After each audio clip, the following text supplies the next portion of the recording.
So apparently Diddy's knee has been bothering him recently, so he reported it. At some point, it was decided that he needed medical care outside of the jail. He was taken to a Brooklyn hospital. But we already know, man, they have been leaked Diddy's HIV status. And y'all think Jaguar Wright had been telling these lies for quite some time, but let me explain something to you. See, when you get into that documentary, right? When you get into that documentary and you go back to them Craig Mack days of when he caught HIV and he initially passed from full-blown, isn't that about the same timeline that they were sleeping with all the same dog? You better use your head. Meek Mill came out saying that he'll pay somebody $100 grand to investigate that he has nothing to do with anything with Diddy. Man, look, you can't take back what your received. That's just like the video that's coming out with him and Will. What happens when the ultimate music mogul, who spent decades throwing lavish, exclusive parties and controlling the top of the industry, suddenly finds his empire collapsing into absolute chaos behind prison bars? The internet is exploding as dark rumors surface about Sean Diddy Combs, alleging a horrifying trail of hidden health secrets, rampant disease transmission, and an unstoppable fallout that reaches deep into the highest ranks of the entertainment world. For years, whispers circulated about what really went on behind closed doors at Diddy's infamous freak-offs, where guests were allegedly subjected to high temperatures, locked doors, and extreme coercion. But now, bombshell claims from prison insiders and viral testimonies suggest that the consequences went far beyond psychological trauma. Allegations are surfacing that Diddy knowingly spread incurable, life-altering STDs to partners, inner circle associates, and high-profile celebrities, some of whom claim their lives and health were permanently destroyed. Even more chilling are the rising questions surrounding the tragic and sudden death of Kim Porter. Was it truly just pneumonia? Or was there an aggressive cover-up hiding a much darker medical reality? As former associates speak out, legal non-disclosure agreements crumble, and ties to figures like Usher, Craig Mack, and other industry heavyweights are re-examined under a microscope, a disturbing pattern emerges. From alleged prison relocation scares and threats from inmates seeking retribution for hip-hop legends like Tupac and Biggie, to secret hush money payments designed to buy silence, the fallout is spreading like wildfire. Are these just wild online conspiracy theories, or are we witnessing the final, terrifying collapse of Hollywood's most untouchable fortress? Let's dive deep into the evidence, the unsealed testimonies, and the chilling truth behind the music industry's darkest secret. The fall of Sean Diddy Combs has sent seismic shockwaves through the music industry, but the story taking shape behind his current incarceration is far darker than the initial legal charges suggested. Following his arrest and detention, reports began surfacing that Diddy was transferred to medical care outside his cell due to physical complications. While early rumors pointed to basic physical strain or the abrupt shift in his lifestyle, online space quickly erupted with far more severe allegations. Insiders, former associates, and commentators, including outspoken media figures like Jaguar Wright, began making bold claims regarding Diddy's long-term health, specifically alleging that he has been living with and transmitting serious, incurable sexually transmitted diseases, including HIV, for decades. These claims suggest that Diddy's medical condition was not a recent development. Sources and commentators revisiting the timeline point all the way back to the early Bad Boy Records era in the 1990s. They highlight the tragic case of Craig Mack, the rap pioneer who rocketed to fame with Flava in Ya Ear before abruptly stepping away from the music industry to join a religious cult. When Mack passed away in 2018, the official reports cited heart failure, but longtime industry insiders and former Bad Boy personnel have claimed behind closed doors that Mack was secretly battling full-blown AIDS. Questions have lingered for years over whether artists within Diddy's immediate orbit were exposed to identical health risks while navigating the high-pressure, highly manipulative environment of the record label. To understand how such an environment could operate for decades without exposure, one must look at the specific dynamics of the gatherings Diddy hosted. In leaked audio clips and resurfaced interviews, Diddy himself outlined the precise conditions required for his private events. He spoke of needing extreme heat, shutting off air conditioning, locking doors, and serving heavy amounts of alcohol mixed with water for guests. While presented with a laugh as party planning logistics, critics and investigators point to these exact details as deliberate psychological and physical control tactics. By raising the room temperature to induce heavy sweating, restricting access to exits, and saturating the environment with alcohol, attendees were systematically broken down, making them vulnerable, disoriented, and far easier to manipulate. As Diddy's legal battles mounted following Cassie Ventura's explosive lawsuit in late 2023, the floodgates opened. Cassie's detailed account of years of physical abuse, coercion, and forced freak-offs created a domino effect, prompting other victims to step forward with their own devastating stories. Among them were individuals who claimed that their interactions with Diddy and his inner circle resulted in permanent, life-altering medical consequences. Jonathan Audi came forward alleging he developed an incurable infection after forced encounters where he was treated as a personal captive, keeping quiet only out of fear of Diddy's powerful legal team. Even more heartbreaking was the public testimony of victims like Gina, who broke down in emotional videos sharing how her life was permanently derailed after attending exclusive Los Angeles gatherings associated with Diddy.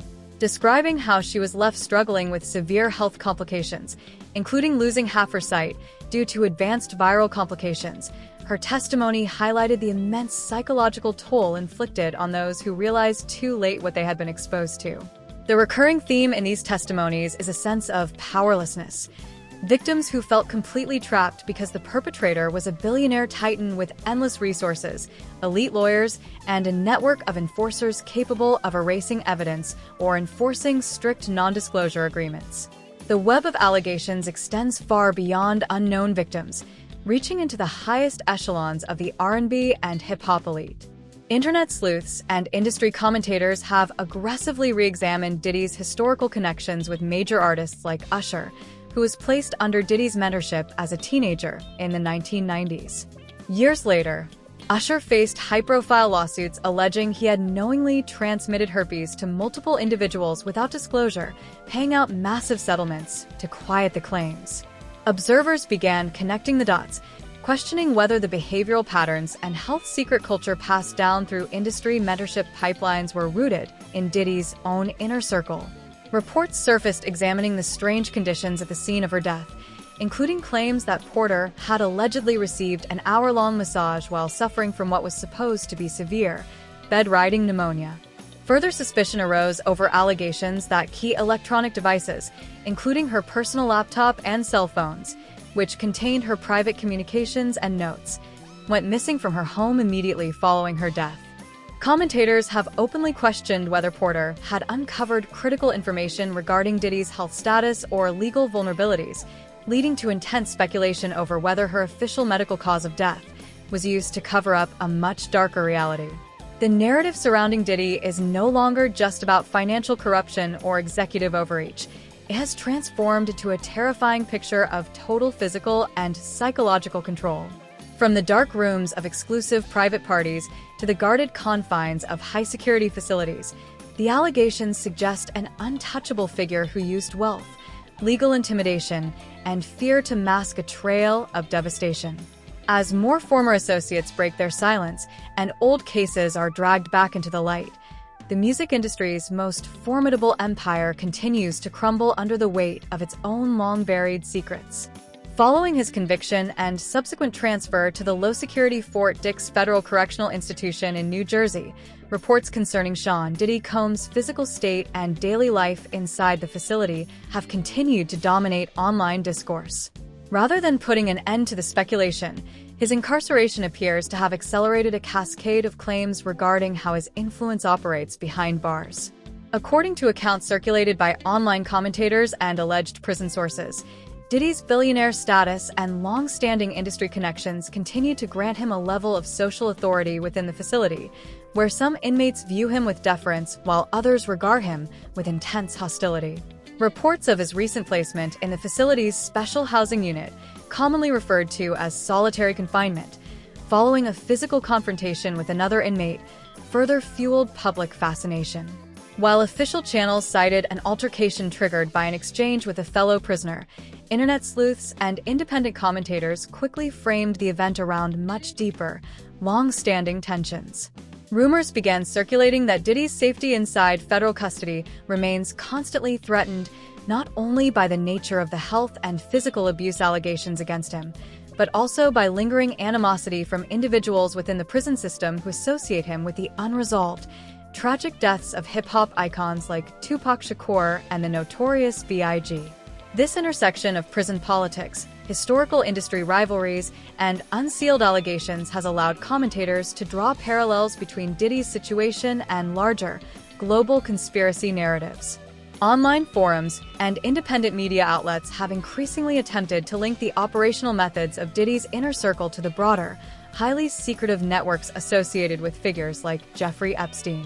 While no formal legal evidence has established a direct operational link between Diddy's organization and Epstein's global network, supporters of these theories argue that the underlying mechanisms, the use of non-disclosure agreements, secret private gatherings, financial hush money, and psychological manipulation, are virtually identical.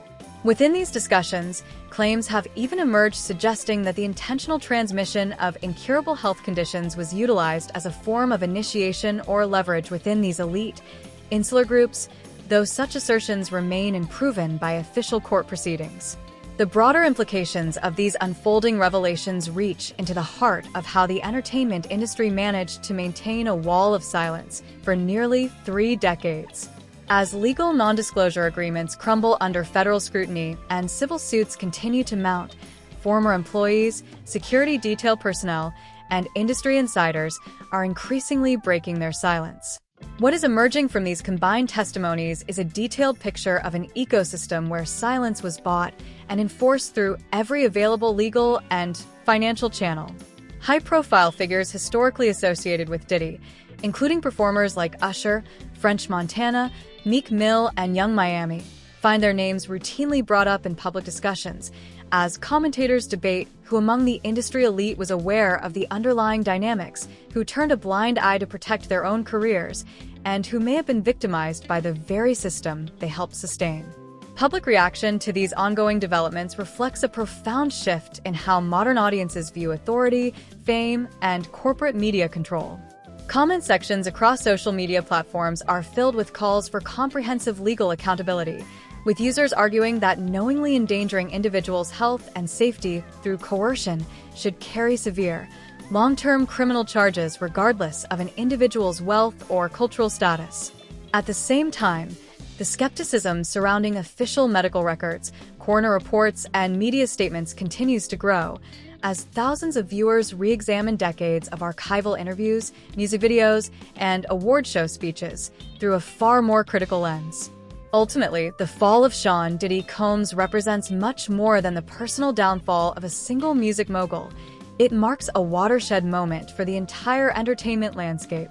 The carefully constructed facade of glamour, prestige, and untouchable authority that defined Hollywood and the music industry for generations is unraveling in real time.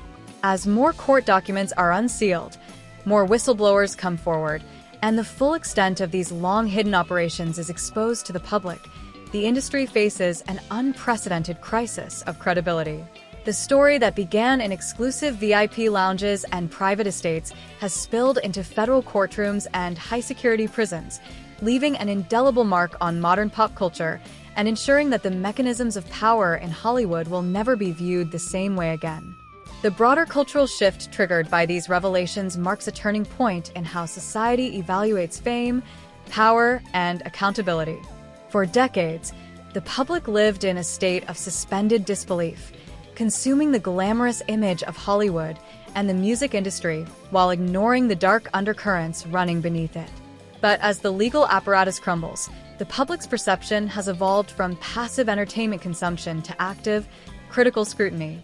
Every statement, every archival clip, and every historical silence is now examined under an uncompromising lens. The central pillar supporting this breakdown is the collapse of institutional fear. For generations, Figures like Sean Combs operated under an invisible shield forged from vast financial resources, elite legal teams, and formidable media networks. That shield did not just protect the perpetrator, it imposed a terrifying isolation on victims and whistleblowers. When individuals like Cassie Ventura, Gina, or former staff members attempted to speak out, they were met with non-disclosure agreements, legal threats, and covert surveillance operations designed to shatter their credibility. The message was unambiguous. The system was built to protect its most profitable assets, regardless of the human cost. However, the sheer volume of testimonies, combined with high-profile federal indictments and civil filings, created a critical mass that the industry's traditional defense mechanisms could no longer contain. The realization that victims were not isolated individuals acting alone, but part of a wide, systemic network of survivors, stripped the powerful of their ultimate weapon, silence. When the legal dam broke, it did not just expose specific individuals, it exposed the complicity of managers, agents, corporate executives, and media outlets who turned a blind eye for decades to maintain their access to wealth and influence. This exposure has forced a fundamental reevaluation of celebrity culture. For years, public figures like Jim Carrey, Dave Chappelle, and others issued cryptic warnings about the sinister dynamics of the entertainment machine, often framing their critiques through comedy, satire, or philosophical retreats from the public eye. When Carrey mocked the industry's secret symbols on late-night television or dismissed the superficial prestige of award shows, mainstream media framed his comments as eccentric behavior. Yet, in light of unsealed court documents, federal proceedings, and survivor accounts, those eccentric statements now look remarkably like accurate descriptions of a deeply corrupt environment. The public is realizing that the line between satire and whistleblower testimony was blurred on purpose, giving the industry room to laugh off reality before the audience could digest it. The psychological footprint of this unraveling extends far beyond Hollywood's immediate orbit. It touches on broader societal trust in institutions, media narratives, and public figures. The allegations surrounding long-term health risks, coercive party environments, hush-money operations, and suspicious deaths, such as the lingering doubts surrounding Kim Porter, have permanently damaged the illusion of corporate media integrity. When authorities and media platforms appear to overlook glaring anomalies until public pressure becomes overwhelming, it fosters a deep-seated skepticism among the public. Viewers are no longer content with polished PR statements or official press releases. They demand independent verification, transparent investigations, and real accountability. As federal proceedings move forward and civil claims continue to multiply, the entertainment industry finds itself at a historical crossroads. The old playbook, relying on non-disclosure agreements, public relations distractions, and post-production sanitization, is no longer effective in a digital age where archival evidence can be cross-referenced instantly by millions around the globe. The narrative of an untouchable elite operating under a separate set of rules is disintegrating in real time. Ultimately, the fall of Diddy and the exposure of Hollywood's hidden machinery serve as a stark reminder of the cost of unchecked power.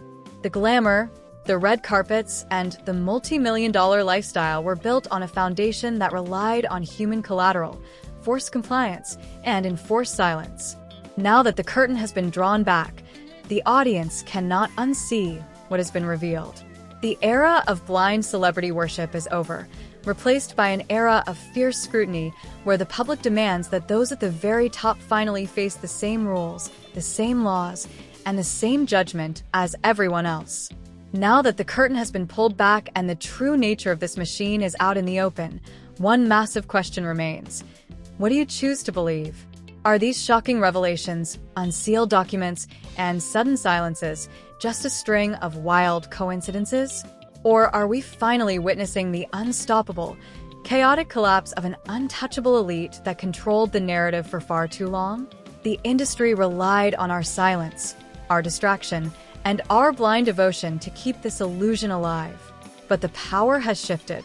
The more we question the official stories, analyze the evidence, and give a voice to those who are silenced, the harder it becomes for the machine to hide in the shadows.